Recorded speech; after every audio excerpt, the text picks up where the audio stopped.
नमस्कार दोस्तों, जी academy channel पे आप सभी लोगों का स्वागत है।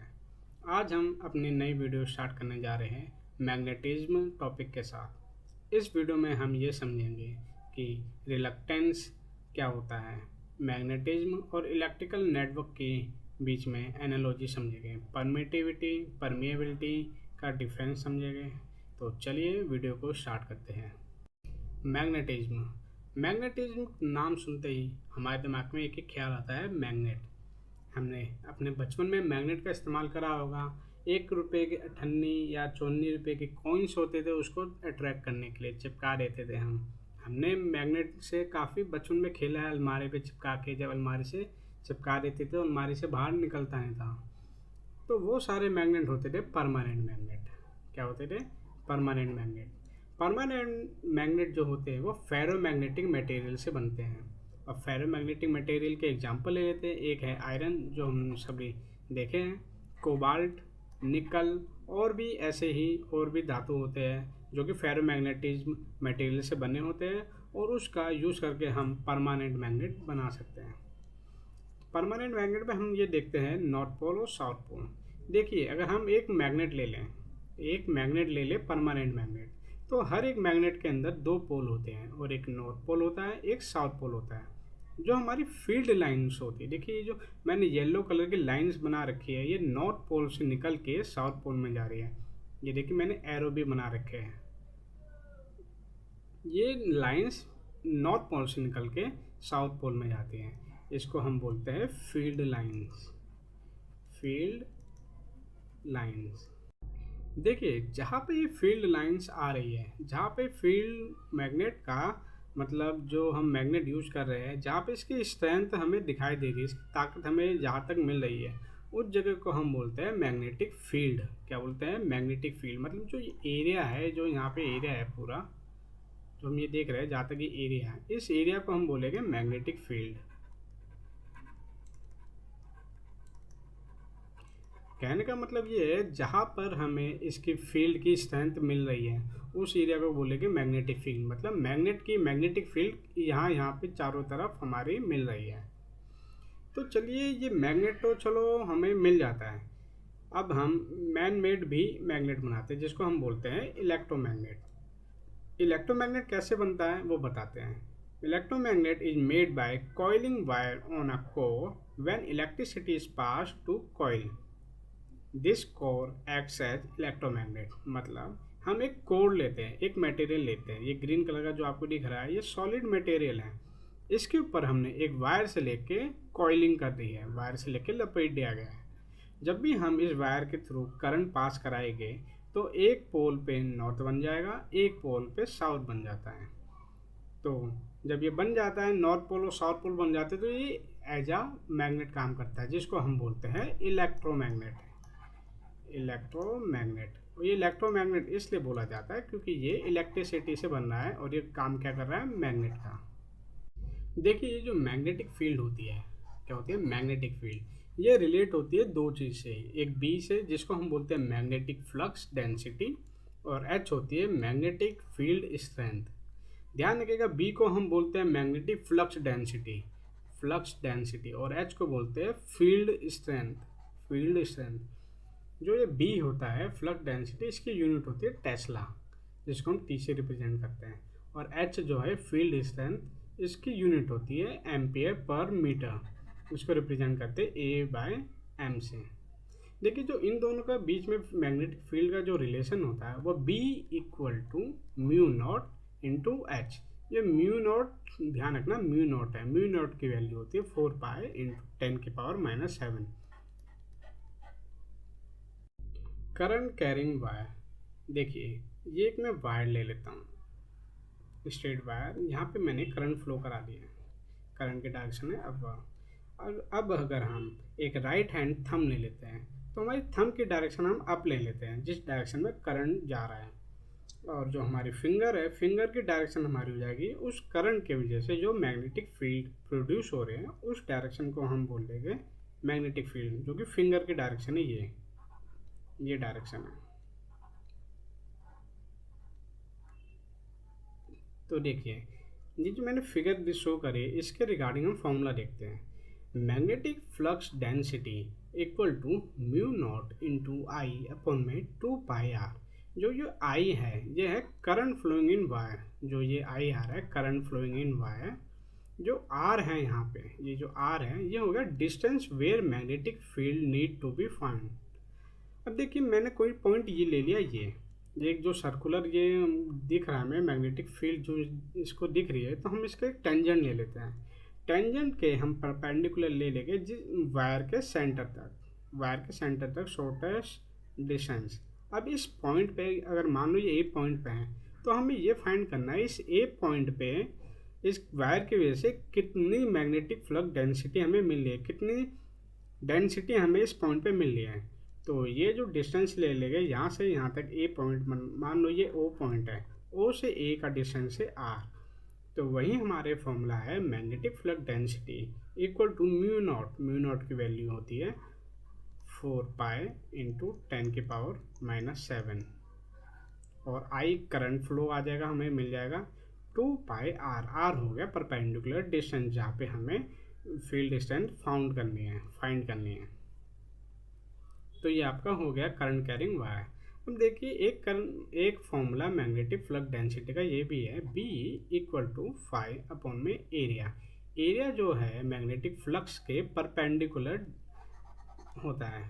देखिए फ्लक्स हो गया मैग्नेटिक फ्लक्स, मतलब फाई की वैल्यू, फाई को हम बोलते हैं मैग्नेटिक फ्लक्स जिसकी यूनिट होती है वेबर, और एरिया हो जाएगा perpendicular to magnetic field line. चलिए अब हम देखते हैं magnetic circuit. When there is a closed circuit with coil, then there is a flux set up into the core. This closed circuit is called magnetic circuit. देखिए ये मैंने code ले लिया, ये मान लीजिए हमारा है ट्रांसफार्मर का एक कोड ले लिया जो कि रेक्टेंगुलर शेप में है। इस कोर के थ्रू हमने वोल्टेज सोर्स लगा दिया जहाँ पे हमने कॉइल बना ली, कॉइल को हमने लपेट दिया वोल्टेज सोर्स के साथ। वोल्टेज सोर्स को हम V मान लेते हैं, इसके थ्रू हमारे करंट पास होगा और एक कॉइल की जो टर्न्स है उसको हमने मान लिया N। जब हमारा वोल्टेज स्टार्ट होगा, करंट फ्लो करना स्टार्ट करेगा, तो इस कोर के अंदर एक मैग्नेटिक फ्लक्स जनरेट हो जाएगी जिसको हमने बोला फ्लक्स सेटअप। ये मैग्नेटिक फ्लक्स सेटअप हो जाएगी जिसको हम फ्लक्स को डिनोट करते हैं फाई से। देखिए जैसे हमारा इलेक्ट्रिकल नेटवर्क होता है जिसमें हमारे वोल्टेज सोर्स होता है और वायर से हमारे एक लोड कनेक्ट हो जाता है। लोड कनेक्ट होता है तो वोल्टेज जैसे ही हमारा इफेक्ट में आता है तो एक करंट फ्लो होता है। ये करंट जो फ्लो करता है एक क्लोज सर्किट से ही फ्लो करता है जिसका फॉर्मूला होता है V equal to I R. अगर मैं लोड को R मान लेता हूँ तो उसके हिसाब से फॉर्मूला आ जाएगा V equal to I R. V equal to I R हो जाता है। उसी तरीके से हमारा क्लोज सर्किट के अंदर मैग्नेटिक सर्किट जो होता है क्लोज, उसके अंदर भी हमारा नेटवर्क बनता है। तो चलिए अब हम मैग्नेटिक सर्किट और इलेक्ट्रिक सर्किट के बीच में एनालॉजी समझते हैं। देखिए ये मैंने मैग्नेटिक सर्किट बना लिया जो कि प्रीवियस डायग्राम में आपको शो करा था, और ये मैंने इलेक्ट्रिक सर्किट बना लिया। चलिए अब इन दोनों का एनालॉजी समझते हैं। देखिए MMF magnetomotive force drives magnetic flux, ये है मैग्नेटिक सर्किट के अंदर। इलेक्ट्रिक सर्किट के अंदर है EMF ड्राइव्स करंट। देखिए इन दोनों की यूनिट समझिए। MMF की यूनिट है ampere turns, ampere into turns. EMF की यूनिट है वोल्ट। तो देखिए MMF जो कि एनालॉगस है EMF के। अगला पॉइंट देखते हैं मैग्नेटिक फ्लक्स जिसको हम फाई से डिनोट करते हैं, मैग्नेटिक फ्लक्स जिसकी यूनिट है वेबर। और वैसे ही इलेक्ट्रिकल सर्किट के अंदर करंट है, करंट जिसको आई से डिनोट करते हैं उसकी यूनिट है एम्पियर। उस हिसाब से मैग्नेटिक फ्लक्स जो है ये एनालॉगस है करंट के इलेक्ट्रिक सर्किट के अंदर। तीसरा पॉइंट देखते हैं रिलक्टेंस। देखिए रिलक्टेंस को RM या S से डिनोट करते हैं। रिलक्टेंस मैग्नेटिक फ्लक्स को अपोज करता है। क्या करता है? मैग्नेटिक फ्लक्स जो होता है उसको अपोज करता है। ये उसी तरीके से काम करता है जिस तरीके से इलेक्ट्रिक सर्किट के अंदर रेजिस्टेंस करंट के फ्लो को अपोज करता है। Resistance opposes flow of electric current. लेकिन देखिए इस रिलक्टेंस में और रेजिस्टेंस में एक डिफरेंस और है। रेजिस्टेंस जो है करंट को हीट की फॉर्म में, एनर्जी जो होती है वो हीट की फॉर्म में डिसिपेट करता है, समझ रहे हो। लेकिन रिलक्टेंस क्या करता है, वो एनर्जी को स्टोर करके रखता है। इलेक्ट्रिक सर्किट के अंदर रेजिस्टेंस एनर्जी को हीट की फॉर्म में डिसिपेट करता है, डिसिपेशन होता है इसके अंदर, डिसिपेशन होता है एनर्जी का रेजिस्टेंस के केस के अंदर। लेकिन रिलक्टेंस के अंदर स्टोर होता है एनर्जी, एनर्जी रिलक्टेंस के अंदर स्टोर होता है। इन दोनों के बीच में ये बहुत मोटा डिफरेंस है, ध्यान रखिएगा। रजिस्टर डिसिपेट करता है एनर्जी को, लेकिन रिलक्टेंस उसी एनर्जी को जो मतलब अपोज करने में लगा रहा है मैग्नेटिक फ्लक्स को, वो एनर्जी को स्टोर करके रखता है अपने अंदर। देखिए रिलक्टेंस की यूनिट होती है एम्पियर टर्न्स पर वेबर, उसी हिसाब से रेजिस्टेंस की यूनिट होती है ओम्स। तो चलिए मैग्नेटिक सर्किट के अंदर हम रिलक्टेंस का फॉर्मूला देखते हैं। रिलक्टेंस का फॉर्मूला है 1 में mu not into mu R into में एल बाई ए। और इलेक्ट्रिक सर्किट के अंदर रेजिस्टेंस का फॉर्मूला होता है R equal to rho L by A. देखिए जो एल बाई ए है, जो रेजिस्टेंस है directly proportional to L by A, उसी हिसाब से reluctance is directly proportional to L by A. ये देखिए दोनों के अंदर सेम है एल बाई ए प्रोपोर्शनल, और इसका जो कांस्टेंट है वो है 1/μ0 इंटू म्यू आर, ये इसका कांस्टेंट है। और रेजिस्टेंस के अंदर रो कांस्टेंट होता है, ठीक है। अब देखिए मैग्नेटिक सर्किट के अंदर अगर हम रिलक्टेंस का रेसिप्रोकल कर दें तो उसको बोलते हैं परमियंस। और ये परमियंस क्या होता है आप एनालॉजी से समझिए। जिस हिसाब से रेजिस्टेंस का रेसिप्रोकल करते हैं हम इलेक्ट्रिक सर्किट के अंदर, तो हमें मिलता है कंडक्टेंस। कंडक्टेंस ये बताता है कि कंडक्टर कितना कंडक्ट कर सकता है, उसकी प्रॉपर्टी को शो करता है। जिस हिसाब से करंट को अपोज करने के लिए रेजिस्टेंस होता है, उसको रेसिप्रोकल करते हैं तो कंडक्टेंस बताता है कि सर्किट कैसे कितना मतलब उसकी स्ट्रेंथ है कंडक्ट करने के लिए। उसी हिसाब से रिलक्टेंस जो है 1 में आर एम करोगे इसका रेसिप्रोकल, तो परमियंस बताएगा कि सर्किट कितना कंडक्ट कर सकता है, मतलब जो फ्लो जो होता है उसको कितना अलाउ करता है, परमियंस कराता है। समझिएगा, मतलब एनालॉजी जो है इसकी और इसकी समझिए, एनालॉजी को एनालॉजी समझाने के लिए। और ये इसका फॉर्मूला, इससे एनालॉजी कर लो, एनालॉग कर लो, ठीक है। देखिए रिलक्टेंस का फॉर्मूला एक और है। देखिए जैसे पहले यहाँ पे देखिए इलेक्ट्रिक सर्किट के अंदर V equal to I R है, और वैसे ही मैग्नेटिक सर्किट के अंदर F equal to phi M. देखिए ये जो F है ये MMF है, और ये MMF जो हमारा यहाँ पे था ये किसके एनालॉग था, ये था EMF के। उसी हिसाब से देखिए F directly analog to V voltage, और ये फाई था, देखिए फाई जो था मैग्नेटिक फ्लक्स ये एनालॉग था करंट के। उसी हिसाब से मैंने यहाँ का जो फाई एनालॉग आई के अंदर आ गया। और रिलक्टेंस आर एम ये एनालॉग है रेजिस्टेंस के। तो इलेक्ट्रिक सर्किट के अंदर V equal to I R होता है, और मैग्नेटिक सर्किट के अंदर F equal to phi R M होता है। जो ये F होता है ये होता है MMF, MF को रिप्रेजेंट करते हैं। और जो F होता है इसका फॉर्मूला होता है N इंटू आई। देखिए MMF जो F होता है इसकी यूनिट एम्पियर टर्न्स है, उसी हिसाब से इसका फॉर्मूला भी ये बनता है एम्पियर टर्न्स।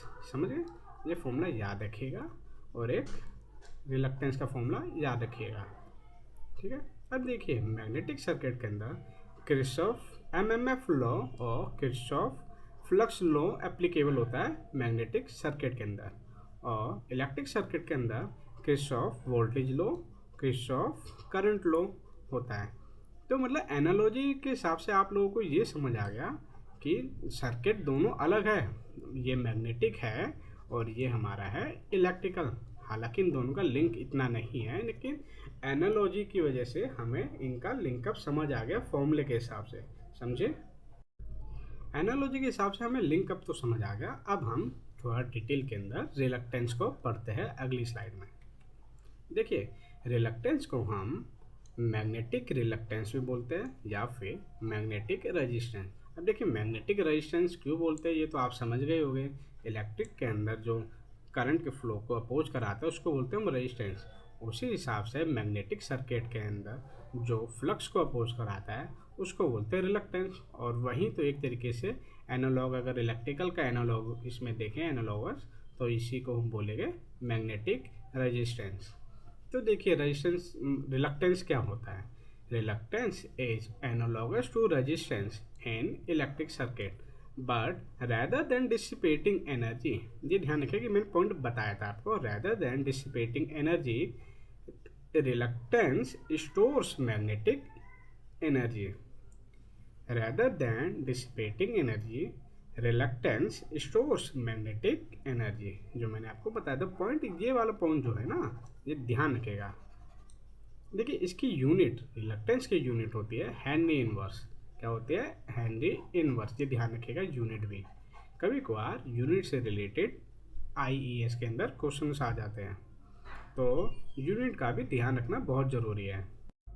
देखिए अभी पीछे मैंने आपको बताया था एफ, जिसको हम एमएमएफ भी कहते हैं, और इसका फॉर्मूला होता है F equal to five into R M. R M हमारा हो गया रिलक्टेंस, फाइव हो गया मैग्नेटिक फ्लक्स, और एफ हो गया हमारा एमएमएफ इन एम्पेयर टन। ये मैंने यूनिट भी बताई थी, एम्पेयर टन्स। एम्पेयर टन्स लिखा हुआ है, मैंने ये आपको यूनिट भी बताई थी। देखिए यहाँ से आर एम का अगर हम निकालेंगे तो आर एम हो जाएगा हमारा F by five. Five M से मैंने रिप्रेजेंट कर दिया, एम हो गया हमारा मैग्नेटिक सर्किट के लिए। आप लिखो ना लिखो फ़र्क नहीं पड़ता, मैंने रिप्रेजेंटेशन लिखा है। तो आर एम हो जाएगा एफ बाय फाइव एम, और जो एफ होता है एम्पेयर टन्स। एम्पेयर टन्स को हमने एफ का जो हमारा एक फॉर्मूला था एफ इक्वल टू एन आई, ये मैंने यहाँ पे लिख दिया एफ इक्वल टू एन आई और फाइव एम। एक तो हमारा ये फॉर्मूला हो गया। ध्यान रखने का तरीका है, अभी हमने पीछे पढ़ा था आर एम, जो कि डायरेक्टली प्रोपोर्शनल होता है एल बाय ए के, मतलब reluctance is directly proportional to L and inversely proportional to area of core. L हमारी लेंथ होगी, ये हो गया हमारा एरिया, म्यू और म्यू आर, म्यू नॉट और mu R permeability of that core. ठीक है।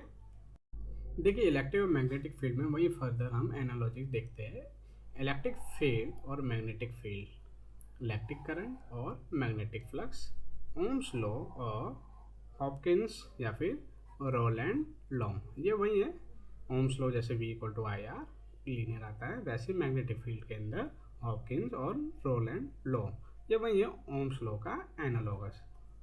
रेजिस्टेंस आपका रिलक्टेंस के साथ एनालॉगस बता दिया, कंडक्टेंस मैंने आपको परमियंस के साथ बता रखा है। परमेबिलिटी और परमिटिविटी, देखिए इलेक्ट्रिक कंडक्टिविटी, जो इलेक्ट्रिक कंडक्टिविटी होती है वो एनालॉगस होती है परमिटिविटी इन इलेक्ट्रिक फील्ड, परमिटिविटी इन इलेक्ट्रिक फील्ड, और परमिएबिलिटी इन मैग्नेटिक फील्ड। ये ध्यान रखिएगा, इलेक्ट्रिक फील्ड के अंदर परमिटिविटी होती है, परमिटिविटी, और मैग्नेटिक फील्ड के अंदर होती है परमिएबिलिटी। देखिए दोनों पी से स्टार्ट होते हैं, पर हैं, परमिया, परमी, ये मतलब दोनों स्टार्ट होते हैं, तो कभी कभार आपको कंफ्यूजन हो जाएगा।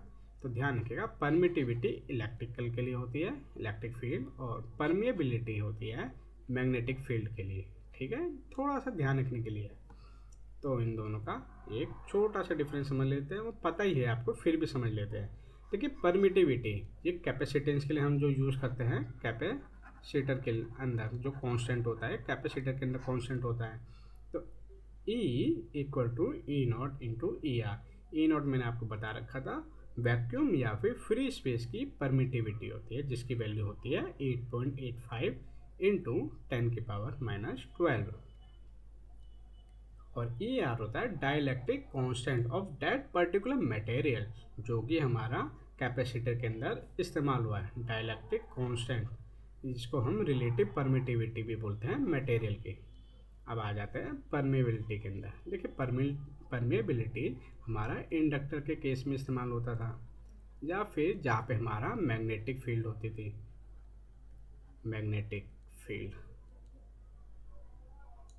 ये इंडक्टर में ही हमारा मोस्टली याद इस्तेमाल होता था, लेकिन अभी हमने पीछे देखा बी और एच रिलक्टेंस, यहाँ पे भी हमारा ये म्यू नॉट या फिर म्यू ये यूज हुआ होगा। ठीक है, तो mu equal to mu not into mu R. Mu not free space permittivity होती है पर्टिकुलर मटेरियल जिसकी value 4 pi into 10⁻⁻⁷। Mu R होती है relative permittivity of particular material. तो दोस्तों, आज का लेक्चर हम यहीं पे ख़त्म करते हैं। तो आपको मेरी वीडियो कैसी लगी आप नीचे कमेंट करके बताइएगा। अगर वीडियो अच्छी लगी हो तो लाइक करिएगा, अपने दोस्तों के साथ शेयर करिएगा और चैनल को सब्सक्राइब करना मत भूलिएगा। तो मिलते हैं आपसे अपनी अगली वीडियो में, तब तक के लिए धन्यवाद।